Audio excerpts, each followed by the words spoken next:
For the Vance family, going to the Neshoba County Fair has become as routine as going to work or school. But then they should be used to it. They've been coming here every year since 1889. A sign on their cabin proudly proclaims that 6 generations of Vances have walked the dusty fairgrounds. Well, I've been coming to the fair since a little girl, since I was a little girl. But my grandmother came when she was a little girl. So that's how we get the 6 generations. Paul Vance has probably seen the most. He's been coming here for nearly all of his 88 years. In that time, much has changed. The family used to get here by horse-drawn wagon, no more. The fair has become more crowded, and one of the biggest changes of all time has been, the invention of the toilet. You had to go to a public toilet. Oh yeah, didn't have a toilet. Had to come over. Let's just say the fair smells a whole lot better now. There are many things that keep the regulars coming back to the Neshoba County Fair. Among them, the hospitality, where friends sit around and enjoy food, such as a plate of catfish. Hey, you want some of that? Huh? But there's so many things that stay the same, and that's the hospitality and the goodwill, and the enthusiasm remains, or maybe even grows every year. For some, it's the friendliness. Others like the political speeches. But no matter what it is, the Neshoba County Fair has something for everyone. Chris Pallone, JTV 12 News at the Neshoba County Fair. Welcome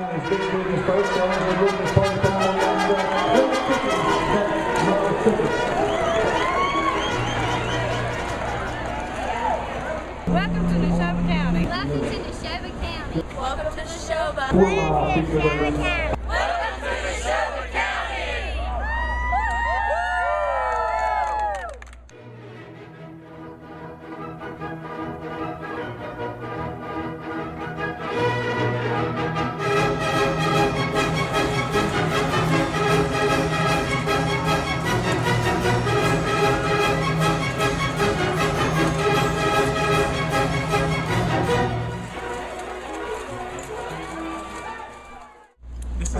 Wait.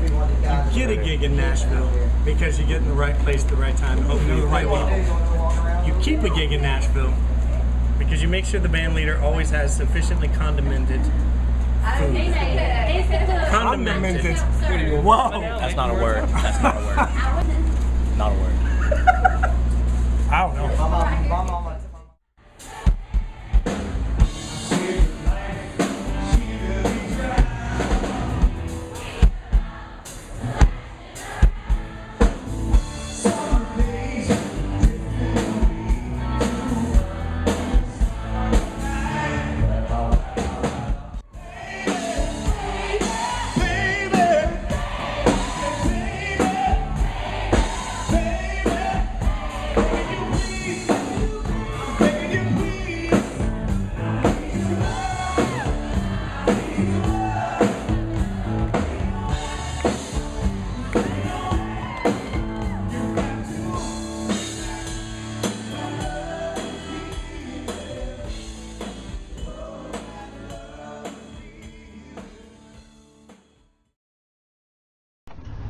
Amateur artist Mark D. Chandler here from Manland. Today is Sunday. Forgot what the date was. But anyway, it's Sunday. And it just so happened to be Mrs. Manland's birthday. Well, we're here in Philadelphia, Mississippi. I want to show you the sign before we go in. My plate's already fixed. Got a car coming behind me too. We're at the Great Wall Super Buffet. And man, they got some good food in there. I'm going to show you what they got. It's good. Oh, yes, good. We're celebrating Kathy's birthday. Brought her kids back to her ex-husband, or my current husband, Bobby. Yeah, taking the kids. School starting again, so I'm all excited. Well, there they are. They're all feeding their faces, I tell you. Boy. They look like happy campers. Let me show you what they got on the menu there. Oh, man, this is good stuff. Man, we got mussels with cheese. We got stuffed mushrooms. We got some kind of stuff that looks like egg, but it's shrimp, I'm sure. We got some sushis. We got sushi, shrimp sushi, and other fish sushi, and everything's a sushi. We got fried fish. Check that out right there. Frog legs. Good stuff. You ain't got none on your plate? Well, girl, you need to use some frog leg. Oh, I know. Hey, how you gonna survive without frog leg? But everybody's happy campers are digging in. No doubt about it. You don't like frog legs. Where's the salt? Fish has salt.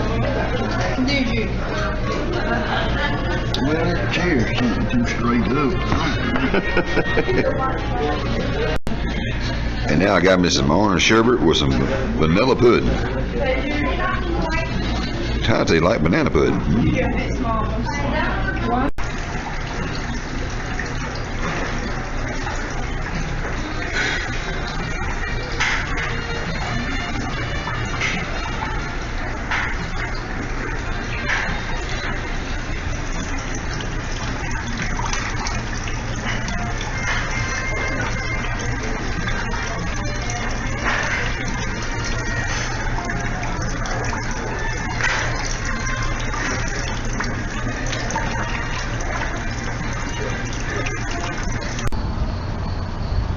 Whew, that sure was good. Ain't no doubt about that. Mercy. I had to sit out here and take a little walk around, wake myself up. Got a little drive back to where we live, the Bones Yard. Anyway, a little quick clip, decided to throw it together.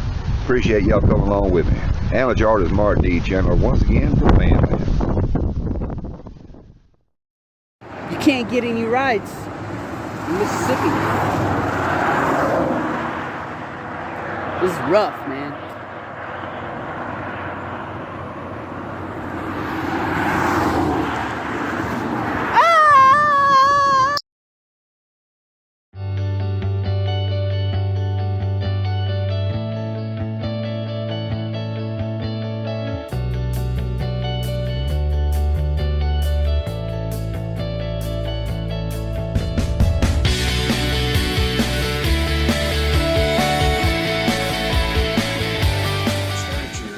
Second shop has been in business since 1986.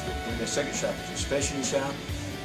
We sell discontinued closeouts, market samples, scratched and dented, and some of the best prices in our M&S second shop. It changes just about daily, so it's a wonderful place to come and just shop.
Gotta get you on the flowers.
Sing. Y'all coming home?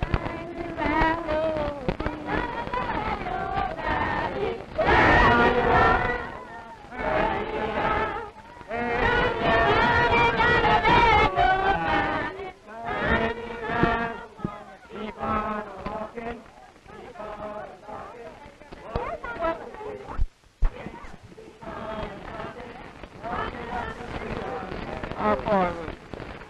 Yeah, son. Oh, about 5 bucks.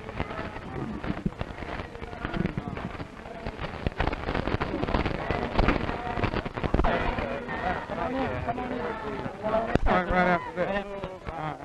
That you said you were going to Indianola, Mississippi after you left here. What's happening in Indianola, Mississippi? Well, we'll have a mass rally and a mass march on the courthouse there, where we will continue our pattern of seeking to get people registered to vote by going directly to the place where they ought to vote, and of course protesting the continued injustices in the state of Mississippi. How is the registration drive in Indianola, Mississippi going? Oh, I don't know. I haven't had a chance to talk with the community in the last day or two, so I don't know exactly how it's going, but I'm sure that our activities there today will spur the drive very much. Dr. King, are they having a tougher time in the Delta cities, the Delta counties of Mississippi than other parts of Mississippi in their voter registration drive? Well, it's tough all over Mississippi. Mississippi is a state that has consistently resisted any move to rid itself of racism, so that the Delta certainly has grave problems in this area, but the whole state of Mississippi still has not come to terms with its conscience.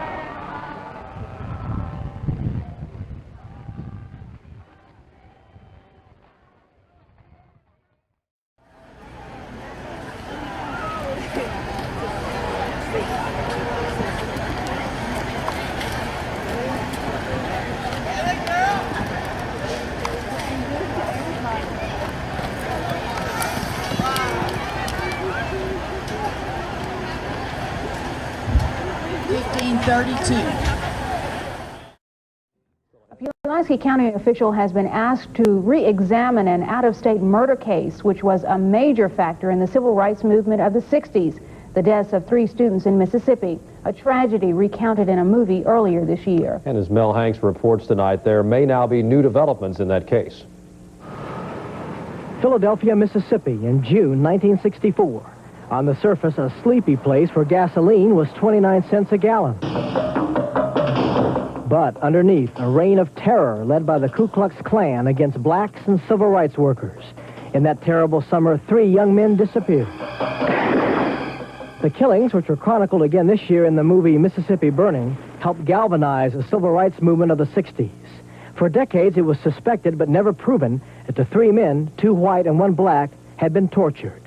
Now, a newspaper in Jackson, under the FOI laws, has uncovered the original autopsy report and pictures, and has asked Pulaski County Coroner Stephen Wojciech to analyze them. I have some people that I use on a consulting basis that I'm going to ask to look at them with me, an anthropologist and a pathologist, and then we'll just render our opinion, and I think that, yeah, I was pretty flattered to be asked.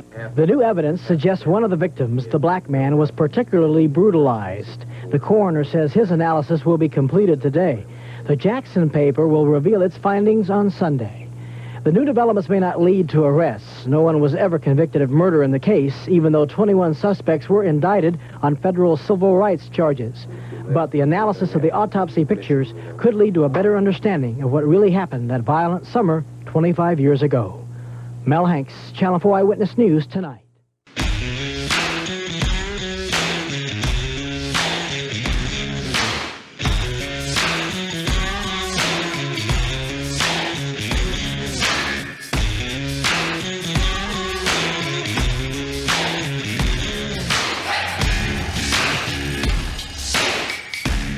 I grew up in Mississippi. I grew up country as cornbread, as they say. I like to talk to my friends a lot, keep up with what's going on in my hometown, stay connected in that way, especially out on the road. And I know they like to hear about what I'm doing, but I like to hear what they're up to, and it just helps me feel like I'm still connected to my hometown and where I grew up, and that kind of fuels my fire for what I have to say, like as an artist and stuff like that.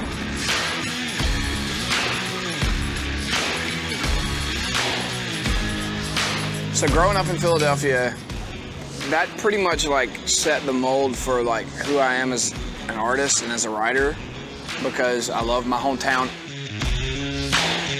It's just a really cool little small town. Dude, y'all don't understand. My county fair where I'm from is another level. I'm telling you, I've been to probably 100 county fairs in the country now. There's not another one like it. We call it Christmas in the summertime. I had my first beer there. Sorry, Mom. You go out to your cabin and you stay with your family and you stay out there the entire week. It's such a family, like, environment. We have horse races, country music, performances, petting zoo, you know, all that stuff. It's amazing. It really is. It's a cornerstone in where I grew up and the way that I, you know, see like love and country, community and fellowship. I know that's kind of a weird word to put in there, but it's everything that I grew up in and grew up with just wrapped into 1 week, and I'm very grateful to have that. It's really cool. It's my favorite part about where I'm from.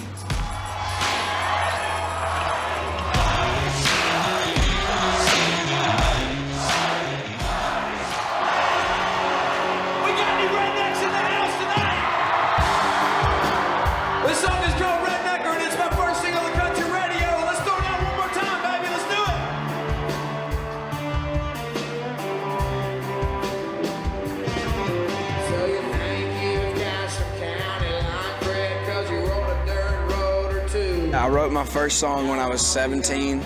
I met a girl at the grocery store. It's the first line of the song. We hit it off.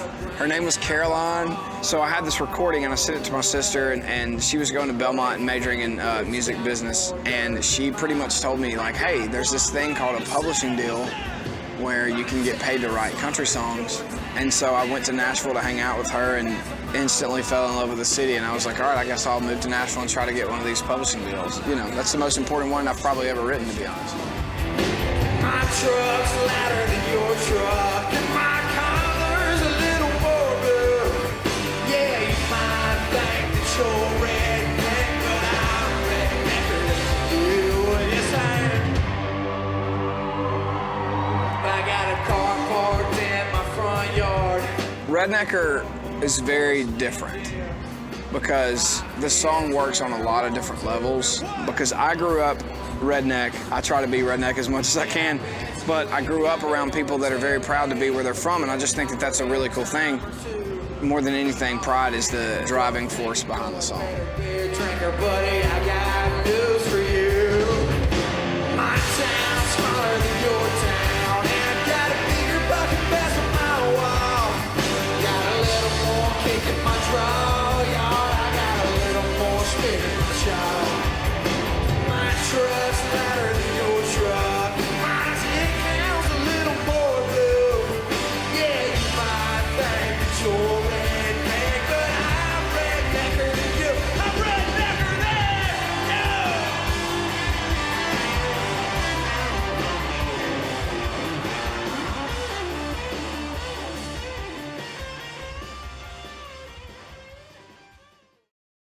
Straight to breaking news now at the DNC. City leaders in Philadelphia have taken down 2 Mississippi state flags. You see it happening in this video right here. This is just outside the Democratic Convention. That state flag was flying along with all 50 state flags on Broad Street. But after a huge protest against the Confederate emblem blocked the road, Philadelphia leaders decided to take down our flag in the interest of safety out there. Now, Lamia Jenkins is a former aide to Benny Thompson, and she is live on the phone from the DNC for us tonight. Lamia, what do you understand about what's going on?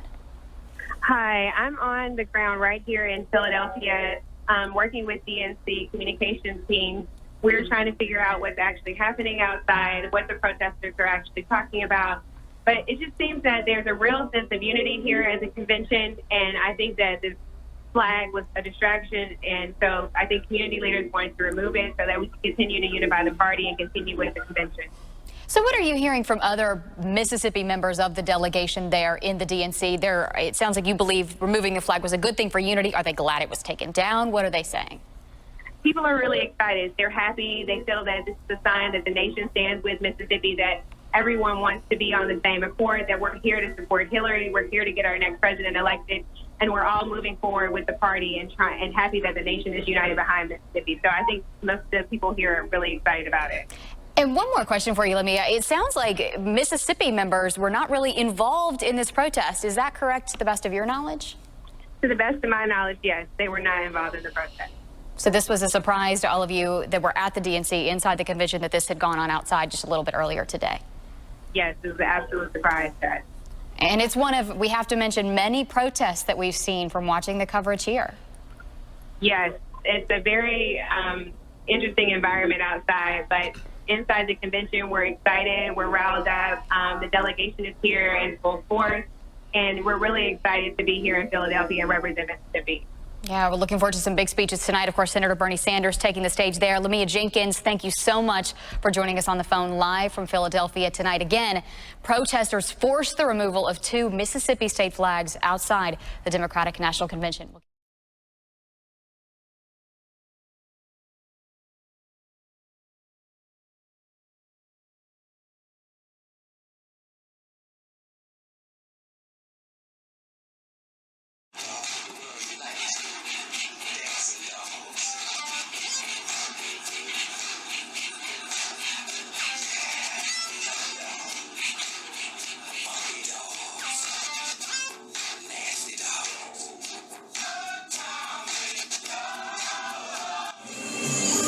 This is Mr. Jeffrey. He's here with us, and he has the Maxwell Street Polish. And this is real good. It's real good hot dog. I'm at Lem's Atomic Dog, and this is a Vienna-style Chicago hot dog. The Vienna beef, if you had never been to Chicago, is the only thing that makes it like a hot dog. I haven't had one in 10 years, even though I grew up there, so I'm gonna try today. Hot dog burgers. And or either y'all chili dogs. I'm a Mississippi girl.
Dolly Parton made her Mississippi debut today in Philadelphia at the Ellis Theater to support the Congress of Country Music. The temperature may have been over 100 degrees, but fans of Dolly Parton did not let that stop them from seeing the country music icon. Concert goers were lined up as early as 6 a.m. waiting for the gates to open at 1 this afternoon. Dolly took the stage for the first time at 3, joined by Marty Stewart. Fans came from all over the country to see her. News 11 was there to catch all the action. I have loved her. I love her music. I love the spirituality of her music and the motivation of her music.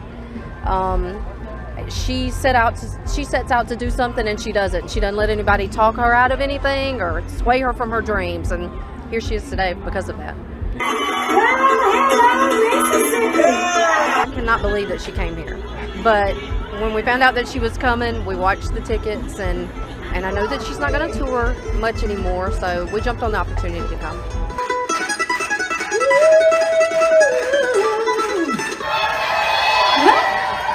Well, good. We got a lot of people here tonight. Dolly took stage again at 7 after the unveiling of the wildflower mural that is across the street from the Ellis Theater.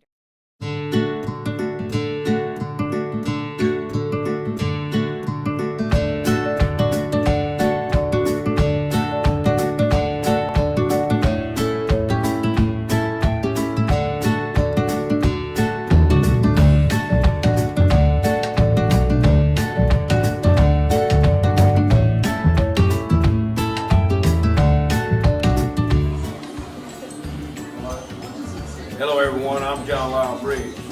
We're at Dickey's Barbecue Pit here at 280 Canal Place, Philadelphia, Mississippi. You can become a member of the Big Yellow Cup Club, and you can get the deal of the day. We're waiting on you. Everything from pulled pork, beef brisket, for all your catering needs, desserts, salads, baked potatoes, loaded baked potatoes. Anything that you need, come to see us at Dickey's here in Philadelphia. We're looking for you. Come see it. Say barbecue. Choo choo.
We're new, been here about a year. You can find us at dickies.com, order online, or you can come see us at 280 Canal Place, Philadelphia, Mississippi.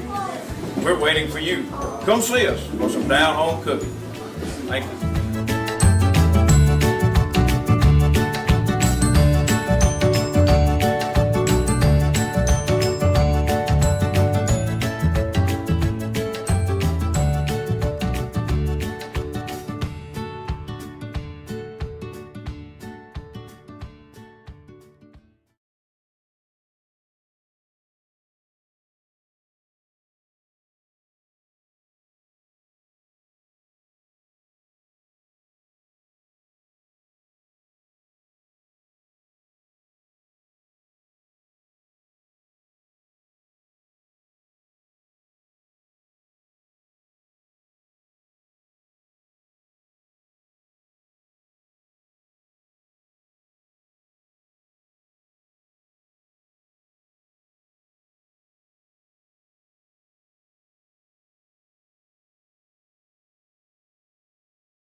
Mary.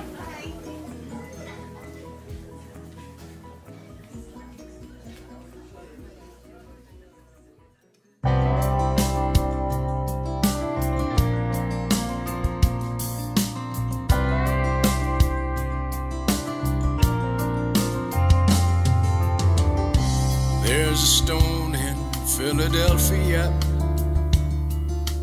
A young man, his name is Blake Stone.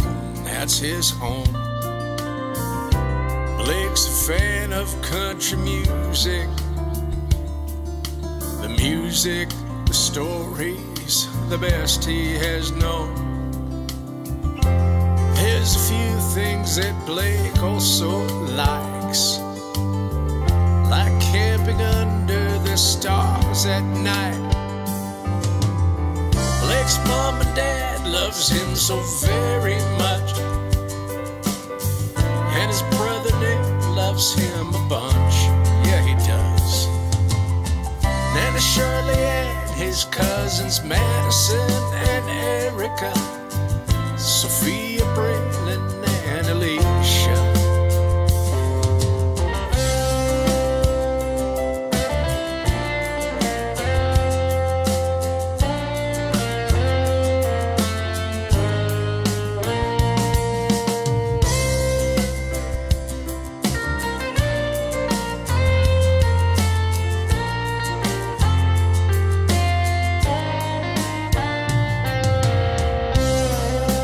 Hey Blake, I think you and I agree that there's nothing better than chicken nuggets with Mexican queso all over the top. Blake likes gaming and watching YouTube. Those along with Legos gets him in the groove. Mississippi is good for hunting and swimming. Blake will probably never wanna move. Blake really likes going to the games, it seems. Playing baseball with the Diamond Dreams. Blake's mom and dad loves him so very much, and his brother Nick loves him a bunch. Yeah, he does. Nana Shirley and his cousins Madison and Erica, Sophia, Braylon, and Alicia. Here's the story of Blake Stone. You really, really wanna know. You really, really, really wanna know. You really, really wanna know Blake Stone. Yeah, Blake's mom and dad loves him so very much, and his brother Nick loves him a bunch. His brother does. And Shirley and his cousins Madison and Erica, Sophia, Braylon, and Alicia. Sing it again. Blake's mom and dad love him so very much, and his brother Nick loves him